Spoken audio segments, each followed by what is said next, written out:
અને વાત કરીશું અરવલ્લીની તો અરવલ્લીના મેઘરજ તાલુકાના સંઘ વિતરણ કેન્દ્ર ખાતે યુરિયા ખાતર માટે ખેડૂતોએ ભારે હોબાળો મચાવ્યો હતો। રોષે ભરાયેલા ખેડૂતોએ ગોડાઉનનું લોક તોડી નાખ્યું હતું। ઘટનાની જાણ થતાં પોલીસ કાફલો સ્થળ પર પહોંચી ગયો હતો અને પરિસ્થિતિને કાબૂમાં લીધી હતી। ખેડૂતો છેલ્લા 15 દિવસથી યુરિયા ખાતર મેળવવા માટે સતત પ્રયાસ કરી રહ્યા છે। આજે વહેલી સવારથી જ મોટી સંખ્યામાં ખેડૂતો એકઠા થયા હતા। સંઘ કાર્યાલય પર રજાનું બોર્ડ જોઈને ખેડૂતોનો રોષ ભભૂકી ઉઠ્યો હતો।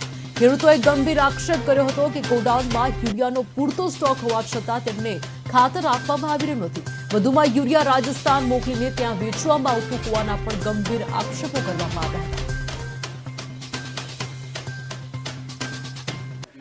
હતા। એક મહિનોથી આટલી પબ્લિક હેરાન થાય છે તો છતાં આ તંત્ર કશું નહીં કરતું। તો અમને ખાલી એક લેખિતમાં અરજી આલો એમ કીધું ભાઈને કે અત્યારે મારા જોડે સ્ટોક નહીં એમ, તો એ ભાઈ જતો રહ્યો। અને અત્યારે હાલમાં એક ભાઈ છે જે રાજસ્થાનનો છે, એ આવીને બોર્ડ મારી ગયો કે સ્ટોક નથી એવું, બરાબર। અને એમના જોડે બી વાત કરાવું છું, હું તમને કહું છું કે 8 દિવસથી ખાતરની લાઈન માટે ઊભા રહેવું પડે છે, પણ ખાતર મળતું નથી।